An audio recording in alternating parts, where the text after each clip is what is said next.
दोस्तों, किसी भी ऑर्गेनाइजेशन में सबसे इम्पोर्टेंट जो एक डिपार्टमेंट होता है, जिसको हम रेवेन्यू जनरेशन डिपार्टमेंट भी कहते हैं, वो होता है सेल्स डिपार्टमेंट, यानी सेल्स टीम। आपकी सेल्स टीम सेलिंग स्किल्स में या सेल्स करने में जितनी माहिर होगी, जितनी एक्सपर्ट होगी, जितनी सफल होगी, उतना ही उस ऑर्गेनाइजेशन का रेवेन्यू ग्रो करेगा। दोस्तों, आज की वीडियो में हम समझते हैं कि क्या ऐसे तरीके हो सकते हैं जिसके माध्यम से आप वो जो सेल्स टीम है उसका जो ओवरऑल जो परफॉर्मेंस है उसको आप बढ़ाने में, इंक्रीज करने में, इम्प्रूव करने में और जो आउटकम है या गोल अचीव करने में कैसे हेल्प कर सकते हैं।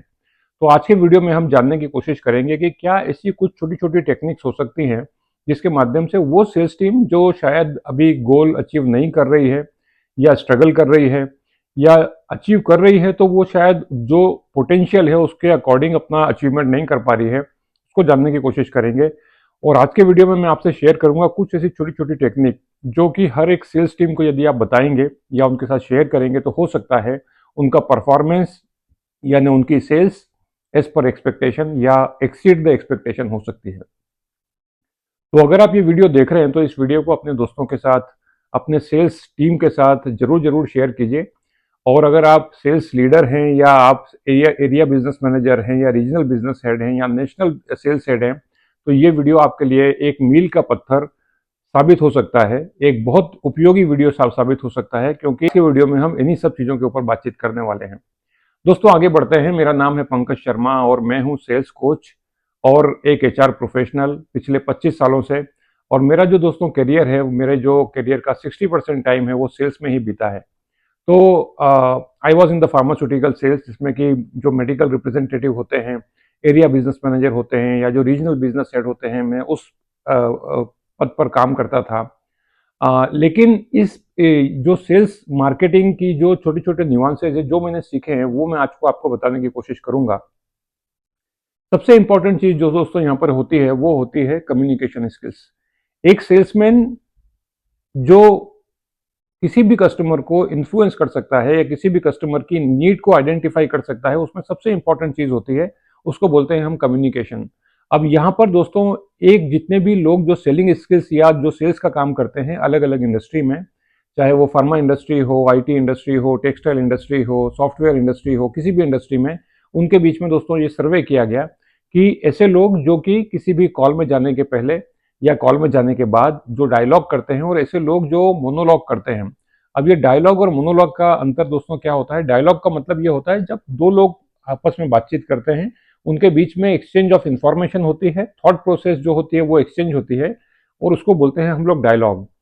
तो जहां पर डायलॉग होता है और जहां पर केवल मोनोलॉग होता है, अब मोनोलॉग का मतलब क्या होता है? सेल्समैन केवल कस्टमर के पास में जाता है, बिना उसकी नीड को समझे वो अपने प्रोडक्ट को प्रपोज करता है और उसके बाद में वो चला आता है। इसको कहते हैं दोस्तों मोनोलॉग।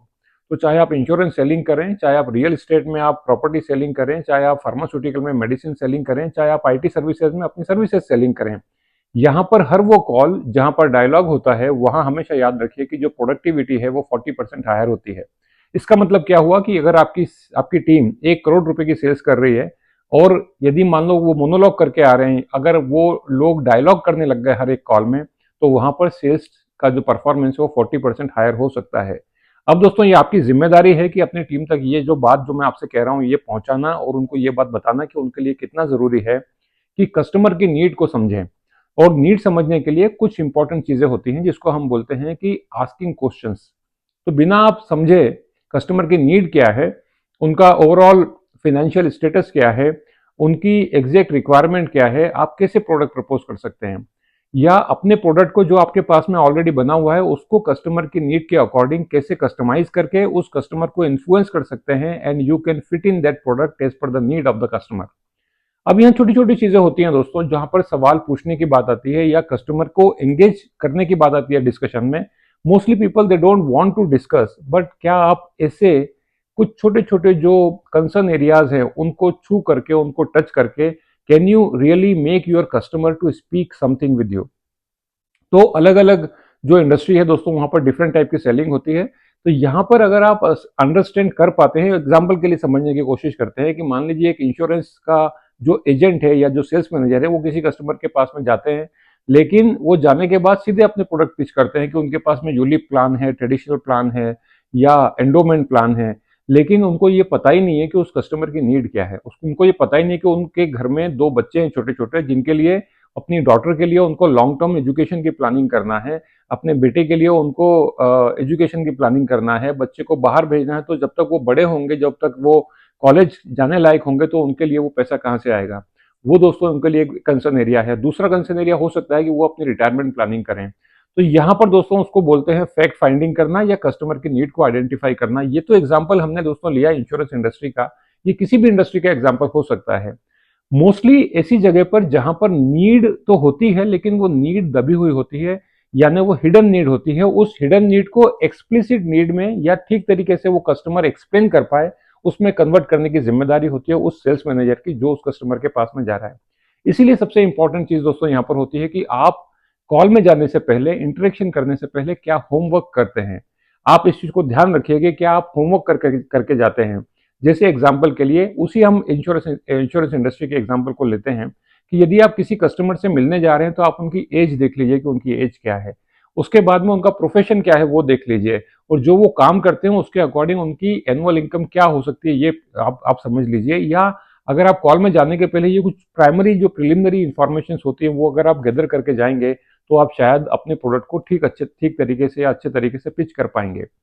अब दोस्तों यहाँ पर जो सेकंड इंपॉर्टेंट चीज ये होती है कि बहुत सारे लोग इंटरेस्टेड नहीं होते प्रोडक्ट खरीदने के लिए। क्या आप ऐसे कुछ क्वेश्चंस पूछ सकते हैं जो उनकी वरीज हैं, जो उनकी चिंताएं हैं, जो उनकी परेशानियां हैं। तो यकीन मानिए people are not interested in your product, people are interested in what is in it for me. इसीलिए उसको बोलते हैं WIIFME, wiff me. So every customer, या दोस्तों आप भी हैं, यदि आप मान लीजिए एक शोरूम में जाते हैं शर्ट खरीदने के लिए, तो आप को नीड है इसलिए आप जा रहे हैं वहां पर शर्ट खरीदने के लिए। लेकिन यहाँ पर जब आप प्रोडक्ट प्रपोज करने जाते हैं तो उस कस्टमर की नीड को आपको आइडेंटिफाई करना है और उसको ठीक तरीके से वो जो छुपी हुई जो एक जरूरत है उसको दोस्तों आपको एक्सप्लिसिट नीड को सामने लेकर के आना है और वो उस कस्टमर को बताना है कि my product is best as per your need which is suiting to your requirement. तो अगर आप ये कर पाते हैं तो दोस्तों यहाँ पर ये जो कॉल है आपका सक्सेसफुल होगा। दूसरी इंपॉर्टेंट चीज दोस्तों यहाँ पर यह होती है कि अगर आप कॉल में जैसे जा रहे हैं और आप डिस्कशन कर रहे हैं या कम्युनिकेशन कर रहे हैं या इंटरेक्शन कर रहे हैं, तो इंटरेक्शन में यकीन मानिए अगर आपने सुना होगा कि 80-20 प्रिंसिपल यहाँ पर भी लागू होता है, काम करता है। वो सेल्स कॉल हमेशा सक्सेसफुल होता है जहां पर कस्टमर आपका 80% टाइम बोलता है और आप केवल 20% टाइम बोलते हैं। इसका मतलब क्या हुआ? इसका मतलब ये हुआ कि यदि मान लीजिए आप 5 मिनट का आपका टोटल ओवरऑल इंटरेक्शन हुआ या 10 मिनट का इंटरेक्शन हुआ, तो उस 10 मिनट में से 8 मिनट या 7 मिनट अगर आपका कस्टमर बोलता है और आप केवल 2 या 3 मिनट बोलते हैं, तो वो कॉल में सक्सेस होने की संभावना ज्यादा होगी, क्योंकि वो ये प्रिडिक्ट करता है कि आपने कस्टमर की नीड को ज्यादा अच्छे से समझा है। तो वो जो एक इमोशनल एंगल जो होता है वो दोस्तों आप उसको समझ रहे हैं और उसको ठीक तरीके से आप उसको फुलफिल कर पा रहे हैं। एक और इंपॉर्टेंट चीज दोस्तों यहाँ पर होती है, जहां पर आपके सामने मल्टीपल स्टेक होल्डर्स बैठे होते हैं। ये हमेशा बहुत सारे सेल्समैन गलती करते हैं, वो एक्चुअल जो डिसीजन मेकर है उसको आइडेंटिफाई नहीं कर पाते।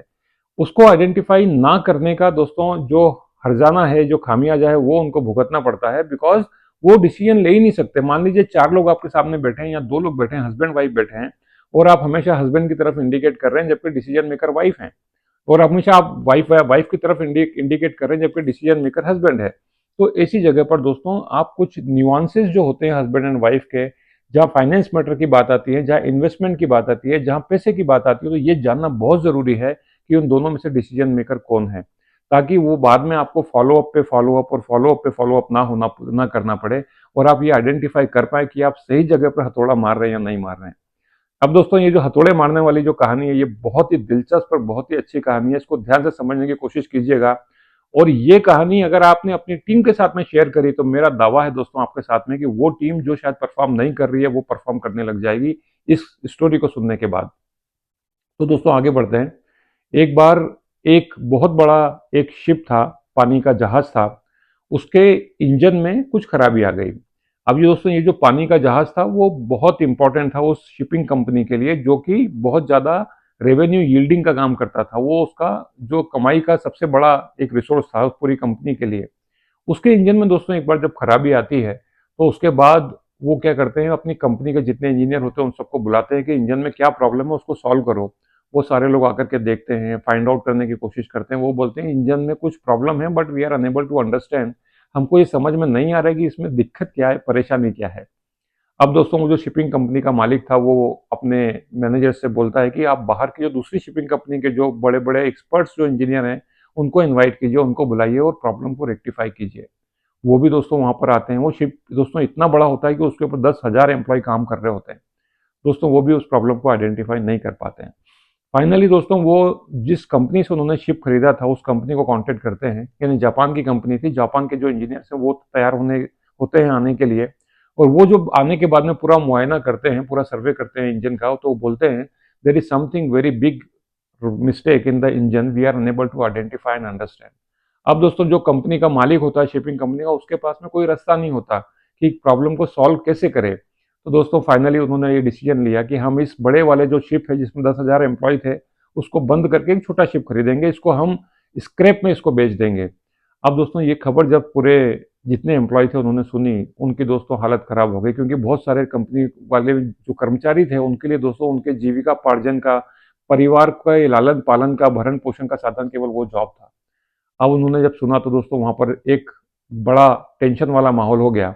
लेकिन वो जो ओनर था उसने लास्ट अपने असिस्टेंट को बुला के बोला, मैनेजर को बुला के बोला कि हमारे पास में केवल एक वीक का टाइम है, एक सप्ताह का टाइम है, वी हैव ओनली 7 डेज। अगर ये प्रॉब्लम सॉल्व कर सकते हो तो करो, otherwise we I am going to sell it.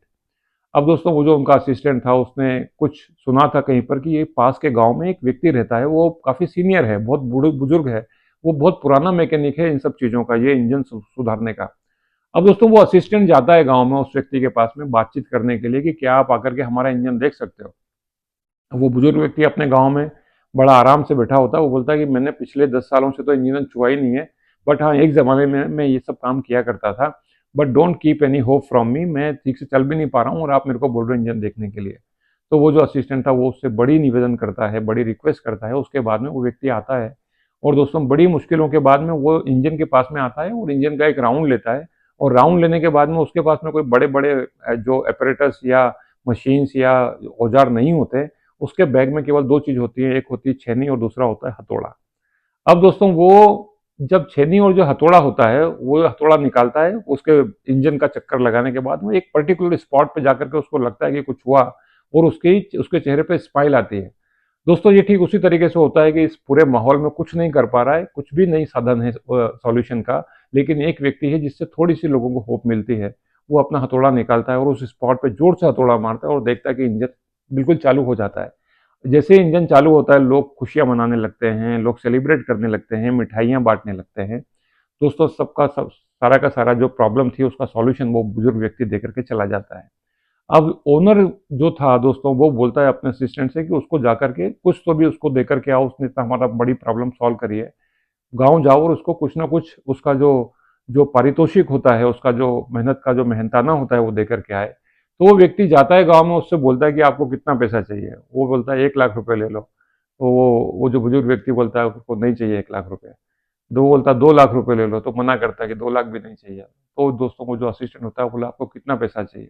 तो वो बोलता है मुझे 10 लाख रुपए चाहिए। बोलता है आपने किया ही क्या है। वो जाता है अपने मालिक के पास, वो 10 लाख रुपए मांग रहा है।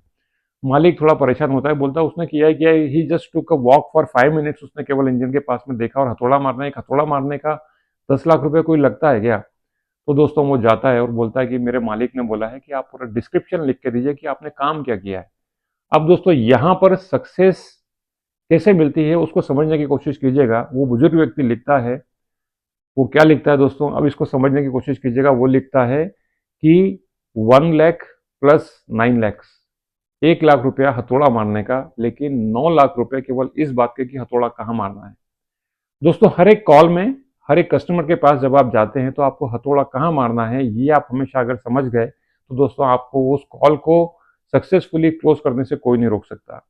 तो दोस्तों हर कॉल में बहुत सारे लोग जाते हैं, बहुत सारे सेल्समैन जाते हैं, लेकिन उनको ये पता नहीं होता कि हथौड़ा कहाँ मारना है। हथौड़ा मारने से मतलब दोस्तों यहाँ पर क्या हुआ कि जो नीड है वो ठीक तरीके से अगर आपने आइडेंटिफाई कर ली तो आपके कॉल के सक्सेसफुल होने के चांसेस ज़्यादा बढ़ जाते हैं। दोस्तों ये था एक वीडियो, कुछ ऐसी जानकारियां जो शायद आपकी सेल्स टीम के काम आ सकें। मेरे कुछ पुराने अनुभव के माध्यम से मैं आपको ये बताने की कोशिश कर रहा हूँ। थैंक यू सो मच इस वीडियो को देखने के लिए। अगर आप एचआर डिपार्टमेंट में हैं या अगर आप किसी मार्केटिंग डिपार्टमेंट में हैं या कंपनी में किसी भी डिपार्टमेंट में हैं, तो ये आपकी जिम्मेदारी है कि ये वीडियो उस टीम के साथ जरूर शेयर करें जो कि रेवेन्यू जनरेशन है, यानी कि sales team. Thank you so much for watching. Channel को सब्सक्राइब कीजिए और देखते रहिए dear life by Pankaj Sharma. बहुत बहुत धन्यवाद। Wish you a best in selling.